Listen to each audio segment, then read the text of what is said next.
The Galactic Council chamber was a masterpiece of alien engineering, a swirling blend of light and sound that shimmered in colors unknown to human eyes. Commander John Vance stood at its center, a solitary figure amidst a sea of alien delegates. Their towering forms loomed over him, adorned in ceremonial garb that emphasized their otherworldly power. Vance, dressed in a simple, sharp-cut navy suit, appeared almost insignificant, yet his steel-gray eyes betrayed nothing but calm. "The terms are clear," Vance said, his voice carrying through the chamber. "Humanity seeks partnership, not conflict. Together, we can share knowledge, strengthen trade, and expand beyond even your borders." A ripple of murmurs echoed through the chamber. Vance watched as the alien representatives, scaled, furred, and chitinous alike, exchanged unreadable glances. To them, he was an anomaly. Humans, newcomers to the stars, were supposed to be naive, crude. Yet here he stood, unwavering. From the raised dais, High Chancellor Voroff, a towering reptilian with emerald scales, leaned forward. His voice was a low rumble, like distant thunder. "Your words are ambitious, Commander Vance.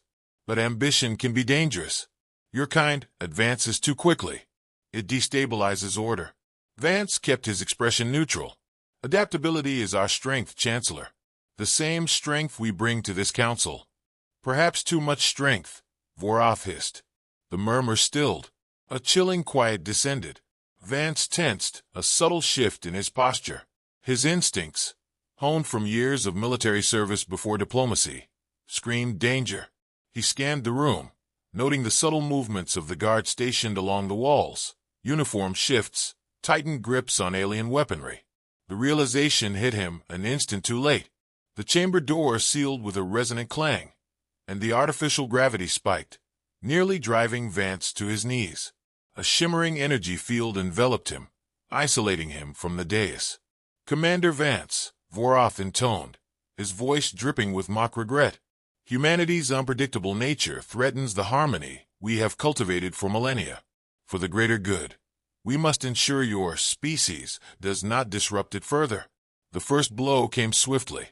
A plasma lance, fired from the shadow of the chamber, crackled toward Vance. He dodged instinctively, the searing heat grazing his shoulder.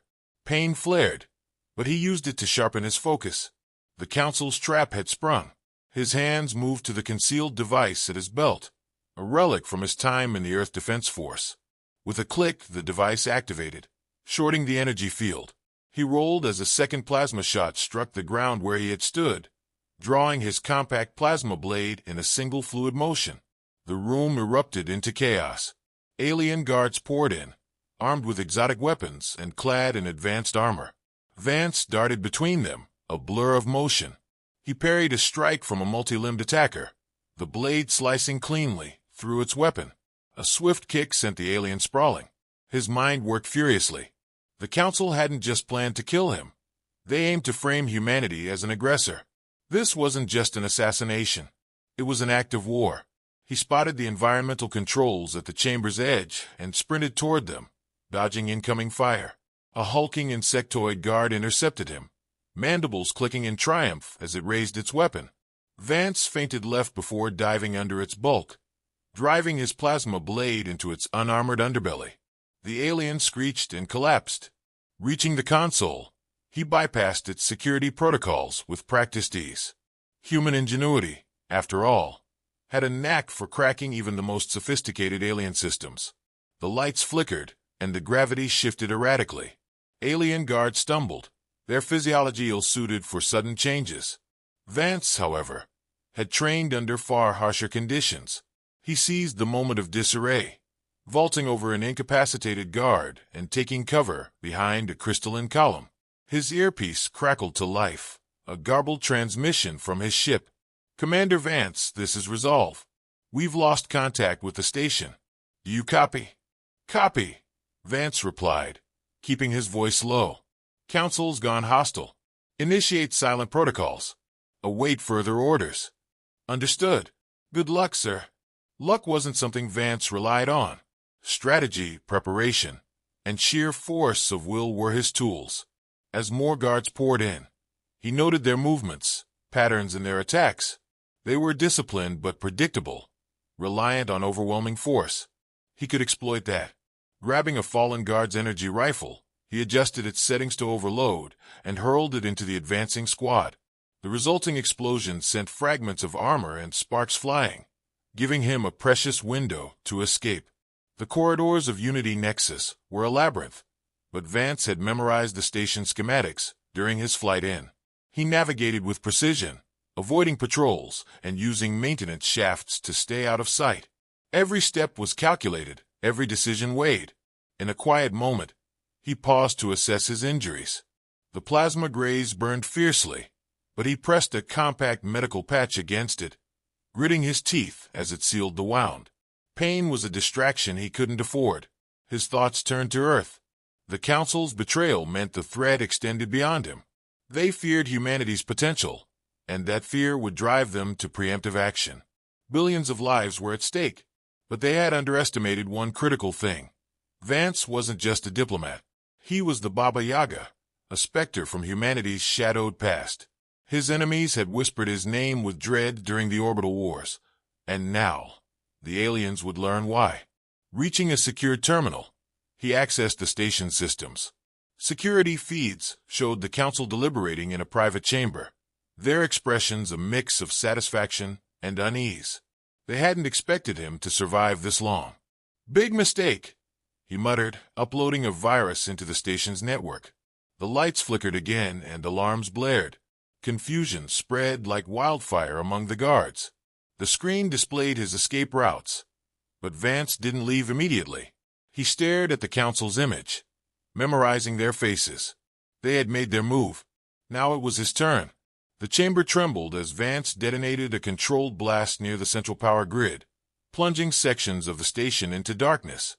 He disappeared into the shadows, a phantom among the chaos, already planning his next steps. The Council thought they had cornered a negotiator.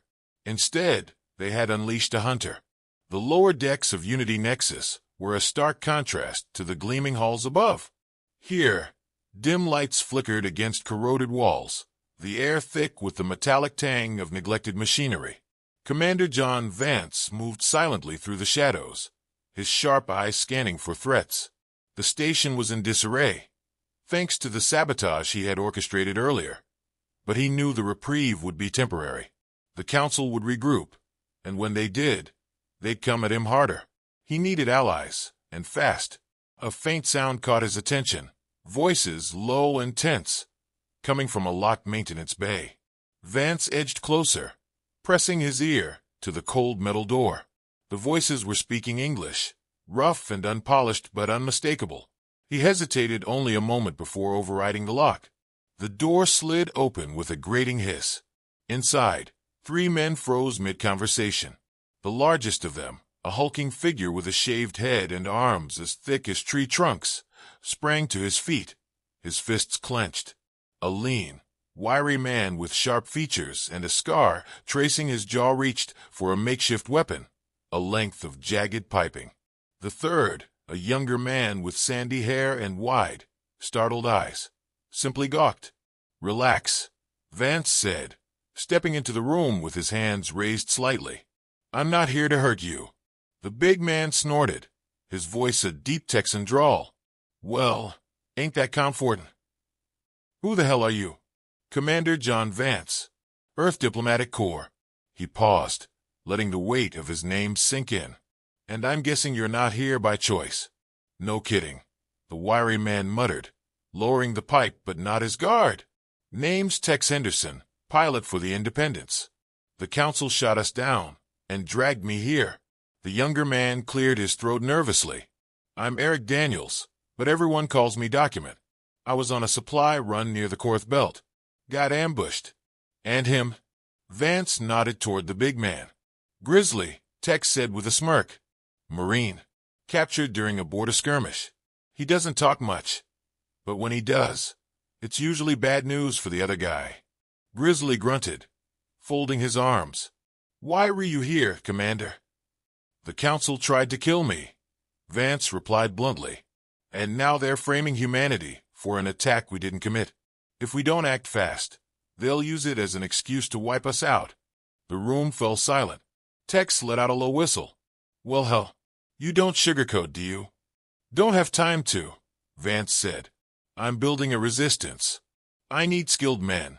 And you're it. Grizzly's brow furrowed. Resistance? Against this whole station? You planning on a miracle? No miracles, Vance said evenly. Just strategy. And the fact that humans are better at thinking on their feet than any of these aliens. Tex scratched his jaw. You got a plan? Or are we winging it? A bit of both, Vance admitted. First, we need to disable their communications. If we cut them off from their fleet, they'll be blind. Then we sabotage their weapon systems and gather intel on the bioweapon they're building. Doc's eyes widened. Bioweapon? Vance nodded. They're developing something to target humans specifically. If it gets out, Earth's done. The gravity of the situation settled over the group. Tex sighed, tossing the pipe aside. Guess I'm in. Beats rotting in here anyway.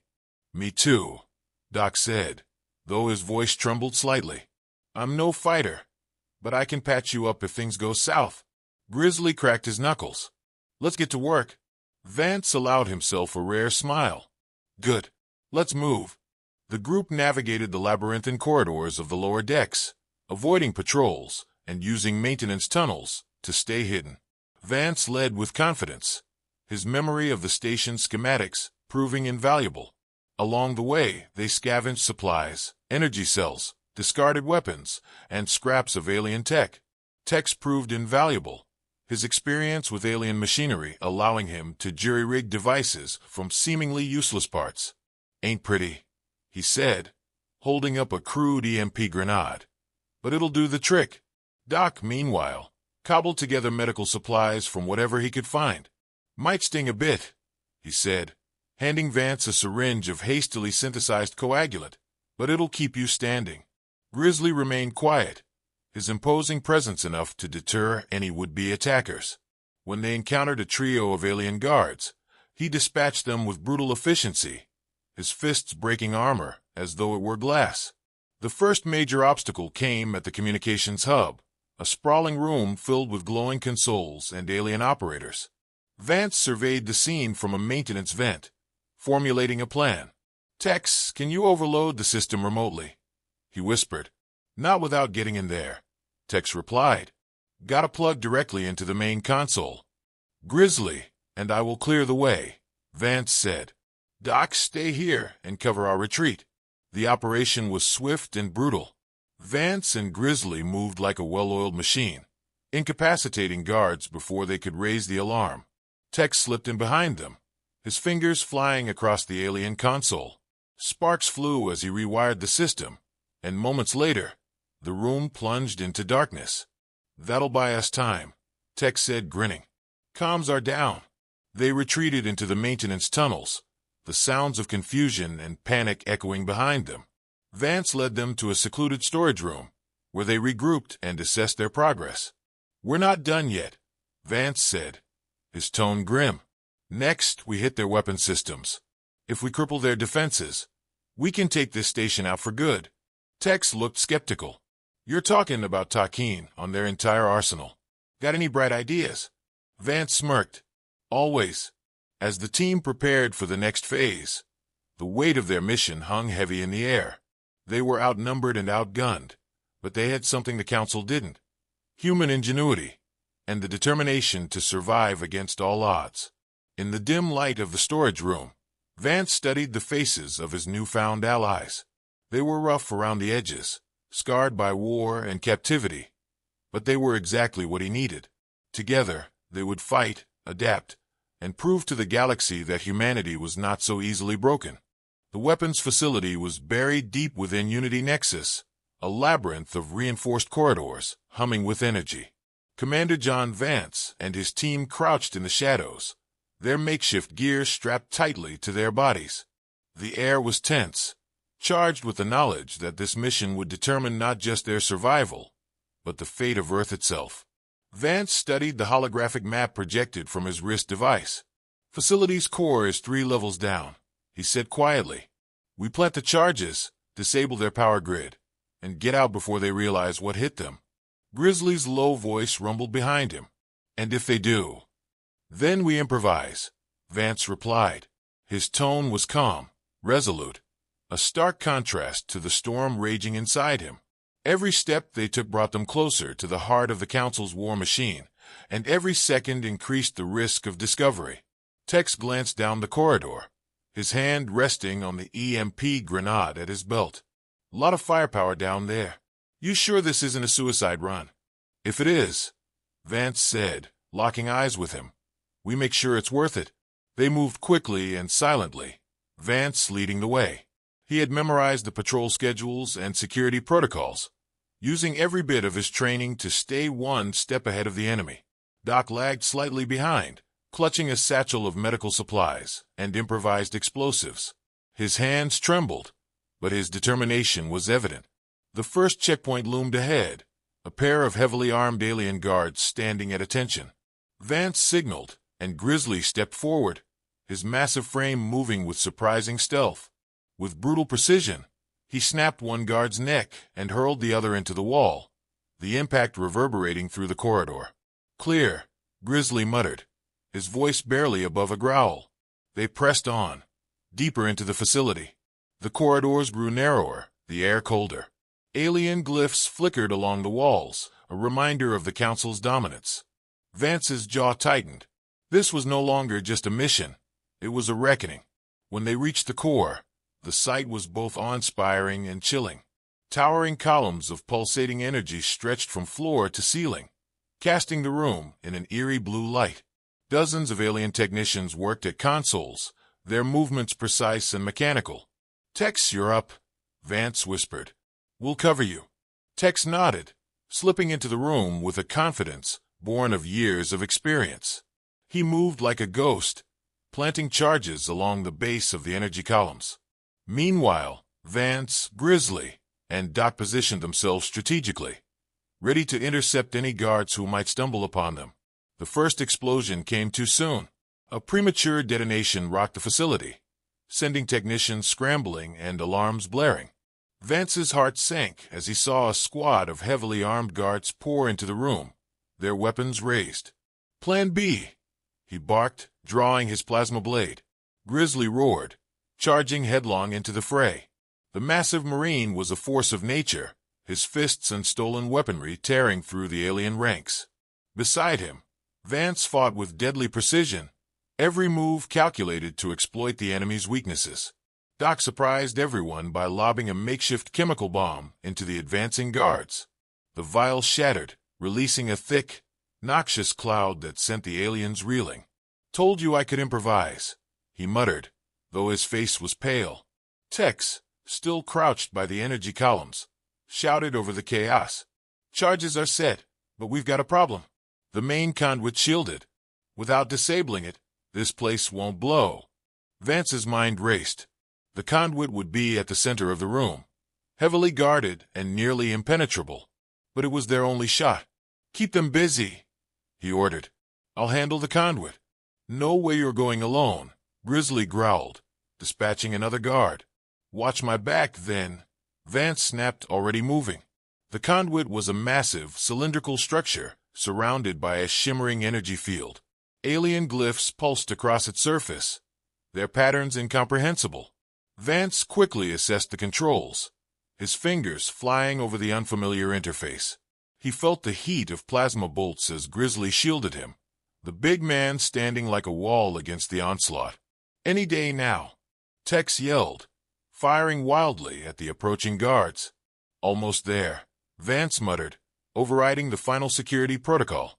With a hiss, the energy field dissipated. He planted the last charge at the base of the conduit and turned to run. That's when the alien warlord appeared. Karath, a towering reptilian clad in ornate battle armor, stepped into the room, his glowing blade crackling with energy. His presence was suffocating, his eyes burning with fury. Foolish human, he snarled. Did you think you could challenge the Council and live? Vance didn't hesitate. He charged, meeting Karath head-on. The clash of their blades sent sparks flying, the force of the impact reverberating through the chamber. Karath was stronger, faster, but Vance had one advantage. He was unpredictable. The fight was brutal. Karatha's blows were relentless, each one threatening to overwhelm Vance's defenses.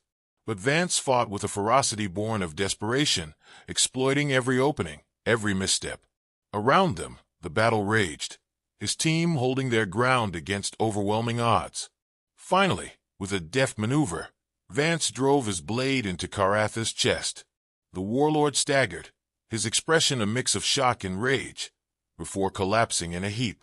"Charges are live," Tex shouted. "We've got 60 seconds. Vance sprinted toward his team, his breath ragged. "Fall back, now." They ran, the walls shaking as the charges began to detonate. The facility crumbled around them, fire and debris raining down. Grizzly carried an injured Doc over his shoulder, while Tex covered their retreat, his rifle spitting bolts of energy at the pursuing guards. When they finally reached the extraction point, a stolen alien shuttle awaited them. They piled in, and Tex took the controls, his hands steady despite the chaos. The shuttle roared to life, speeding away just as the final explosion engulfed the facility. From the viewport, Vance watched as Unity Nexus shuddered, its core destabilizing. The massive station began to collapse, its destruction a testament to humanity's resilience. As they drifted into the relative safety of space, Vance turned to his team. They were battered, bloodied, but alive, and they had done the impossible. "Good work," he said, his voice heavy with both exhaustion and pride. "Earth owes you." Tex smirked, his usual swagger intact. "Don't mention it, Commander. Just another day in the office." Grizzly grunted in agreement, while Doc managed a weak smile. Vance leaned back, his gaze fixed on the stars. The Council had tried to crush humanity, but they had only proven one thing.